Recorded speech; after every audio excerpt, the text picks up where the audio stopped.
La musique est concomitante à l'apparition de l'homme sur Terre. Elle a évolué selon les ères culturelles. De conditions historiques, la déportation des esclaves dans les Amériques ont donné au bassin du Congo une spécificité culturelle qui s'est ajoutée au substrat local antérieur à la traite négrière.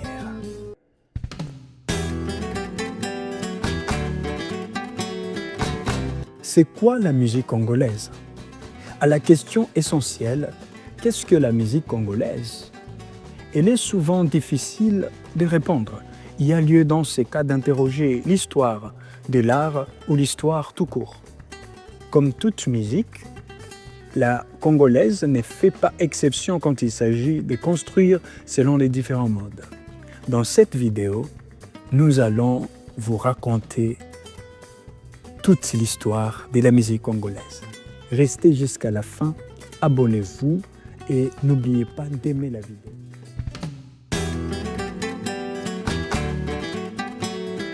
Les années 1920, les chants de la campagne en ville, le folklore.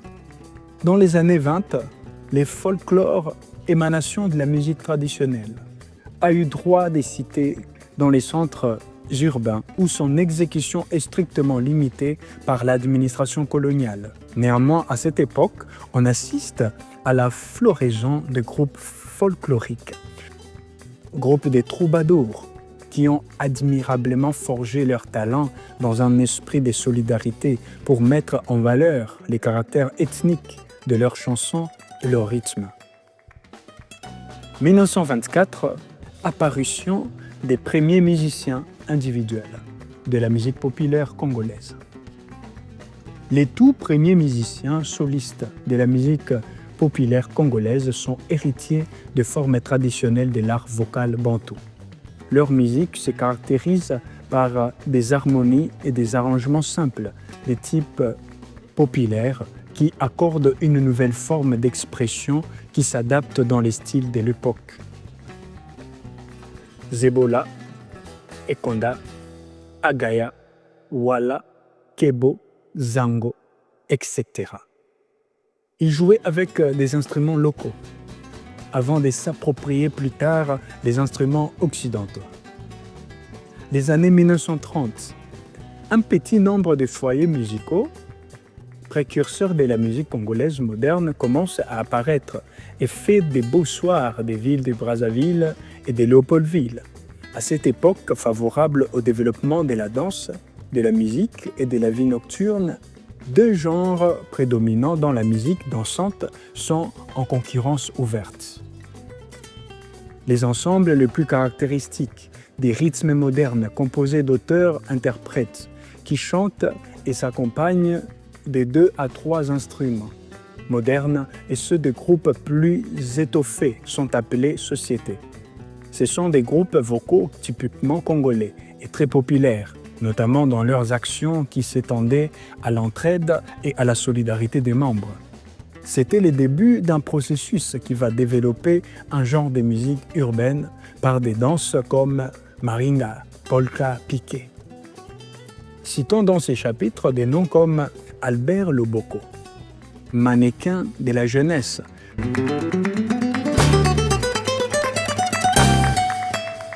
De 1934 et 1938, l'ère de la rumba fait son apparition sur les 2 rives du fleuve Congo. Introduite à Cuba au XVIIIe siècle par les esclaves originaires du royaume du Congo, Cuba, danse du nombril deviendra rumba. Selon la prononciation particulière des colons espagnols, elle fera son retour au Congo. Après avoir triomphé à Cuba, aux États-Unis et en Europe. En effet, au fur et à mesure que l'immigration des différents Africains de l'Ouest, des Européens et des Antillais prenait son ampleur grâce à l'installation des grandes firmes de commerce et de transit et aussi des biens, des fonctionnaires des colonies naquit les brassages qui fit découvrir aux Congolais la rumba et bien d'autres musiques comme la biguine des Antilles et la high life nigériane et ghanéenne. Au moyen Congo et à Brazzaville, le groupe Congo Rumba constituera les sommets d'un projet imaginé par les guitaristes congolais Kaku, Mosebo et finalisé par l'antillais Jean Réal, coopérant français. Il imprime au groupe des standards modernes qui dépassent largement les cadres de la rumba, comme la biguine et les boléros, etc. Au Congo belge et à Matadi, c'est à l'orchestre Excelsior des travailleurs ouest-africains Coastman que l'on doit l'introduction de la rumba, les high life, la biguine, etc. Composé d'excellents musiciens jouant à plusieurs instruments modernes. L'orchestre Excelsior a évolué sous la direction de son chef ghanéen Tobas. Les années 1940.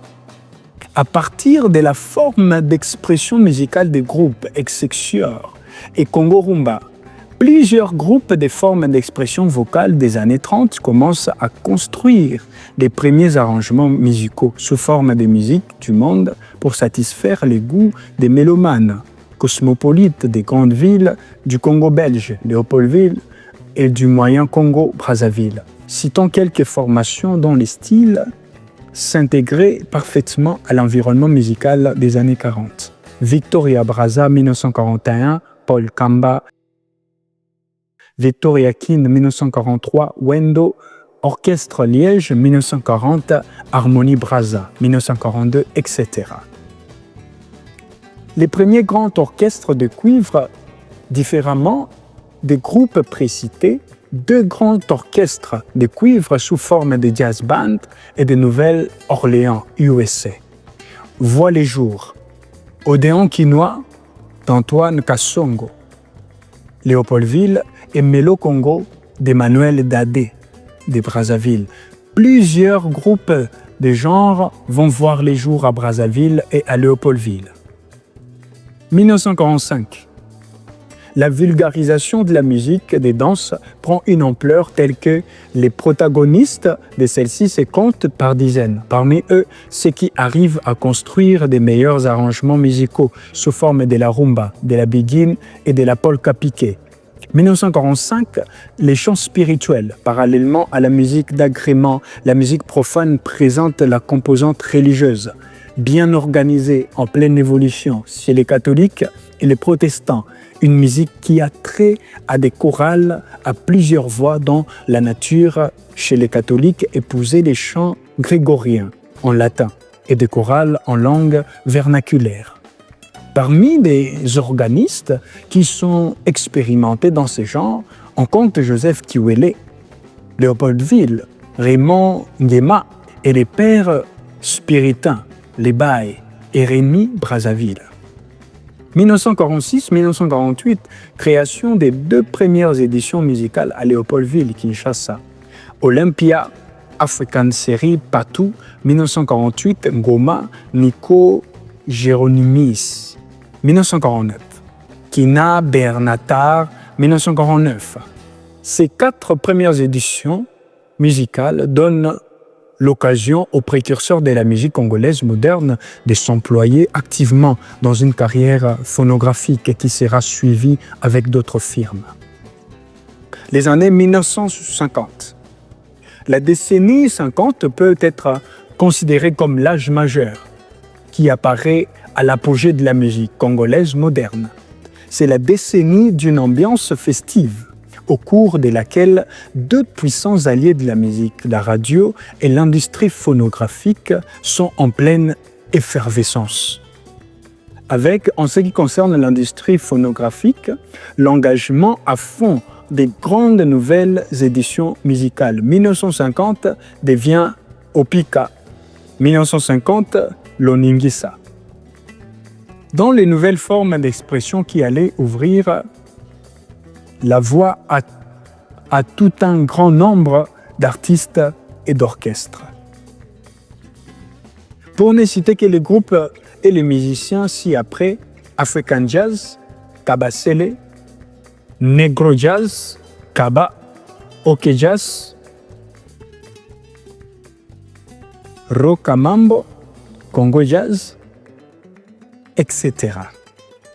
Enfin, les années 50, c'est aussi surtout l'avènement du duo mémorable Zakari Elenga, guitariste, et Jimmy, guitariste hawaïen, Paul Mwanga, chanteur, qui constituera plus grand événement de l'année 1950. Jimmy aura surtout le mérite d'avoir comme élève Charles Mwamba, Desho, et Emmanuel Chilumba, Balogi, Tino Baroza. Les faits saillants de cette décennie 50, la musique congolaise, en 1960, année de l'ascension à l'indépendance des deux Congos. Kinshasa, 30 juin, Brazzaville, 15 août, avait déjà atteint son apogée au point où elle faisait danser toute l'Afrique, voire une bonne partie de l'Europe, fruit de l'éclosion des grands orchestres nés au cours des années 50, qui se sont illustrés chacun dans son style pour atteindre avec beaucoup de travail des résultats élogieux. Au nombre des orchestres qui étaient au devant de l'actualité pendant cette décennie où la musique congolaise a abordé une étape décisive de son histoire, étape à la grande émulation, citant African Jazz, OK Jazz, Negro Band et Novelty, Congo Jazz, Rokamambo, les Bantous, etc. Tant d'autres à Brazzaville et à Kinshasa qui ont montré des grandes dispositions musicales dans tous les genres.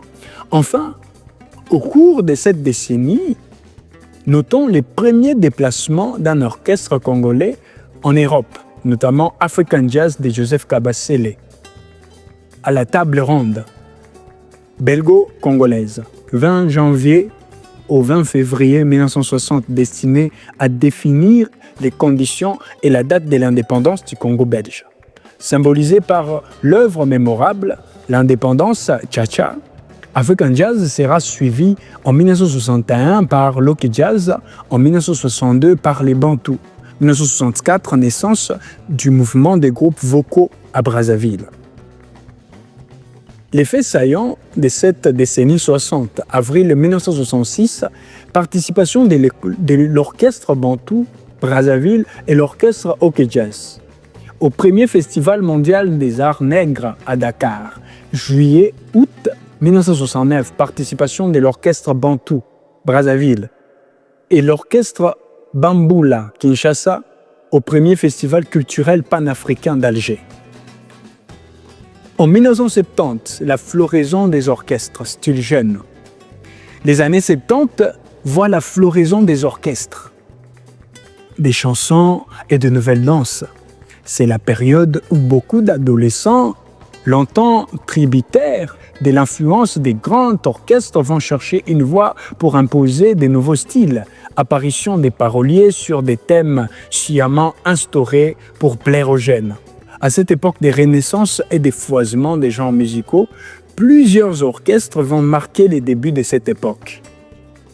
Leurs membres issus de diverses couches de la société congolaise vont activement s'adonner à la pratique de cette musique bien élaborée, où les structures simples laissent une large place à l'improvisation. On attribue à cette musique l'appellation style jeune. Les premiers groupes style jeune qui ont le mérite d'être écoutés avec d'élection et qui trouvent un public très large ont orienté leur musique vers une expression locale qui allie la tendresse et la véhémence. Tandis que la conception orchestrale de la section rythmique est soutenue par une guitare solo qui accompagne un trio. Guitare, clavier, batterie, guitare, solo, mi-solo, rythmique et basse. L'absence des claviers est comblée par un fou chanteur maracassiste, alias Atalaku, au point où les guitaristes solo est largement sollicité et se doit d'être des grandes classes et avoir des qualités des shows. Quant à la nature des œuvres, leur sonorité, les techniques harmoniques se situent plus proches de la rythmique post-rumba rock. Parmi les groupes qui ont marqué ce mouvement, citons à Kinshasa, à Brazzaville, Bella Bella, Zaiko Langa Langa, Negro Succès, Stuka, Viva la musique, etc. Les faits saillants de cette décennie 70. Participation de deux Congos au deuxième festival des arts négro africains de Lagos, 5 décembre 1970. Pascal Tabouley monte sur la scène de l'Olympia. Les années 1980, 2 décennies après l'accession à l'indépendance des 2 États du Congo, qui sont pourtant à la source du jazz, de la musique afro-caribéenne. Aucun n'exploite l'art musical congolais pour en faire une industrie prospère. En effet, les musiciens, auteurs et compositeurs congolais, en dépit de leur renommée, des succès énormes que rencontrent leurs œuvres, ne vivent pas encore suffisamment du fruit de leur travail. La production musicale étant aux mains des éditeurs véreux qui ne parviennent pas à se développer pour faire de la musique congolaise une activité qui marche avec son évolution et ses orientations. En outre, très peu d'efforts sont faits pour exploiter largement et intelligemment notre folklore.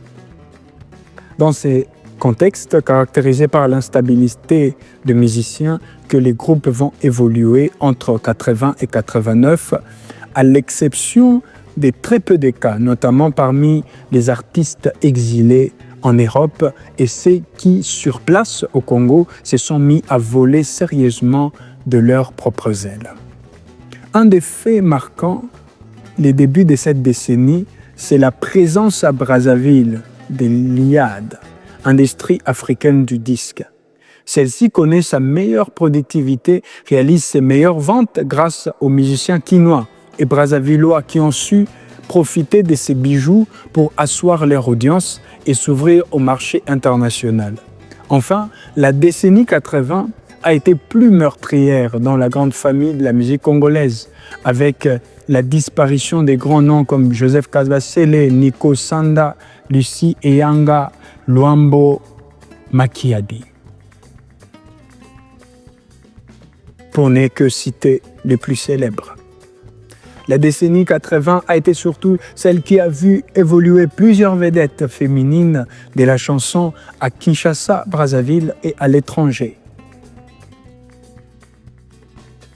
La musique congolaise au cours des années 90 a évolué, un peu en dents des scies. Si sa richesse et sa diversité n'ont pas été mises en cause, la vérité, la renaissance de celle-ci s'est fait toujours entendre.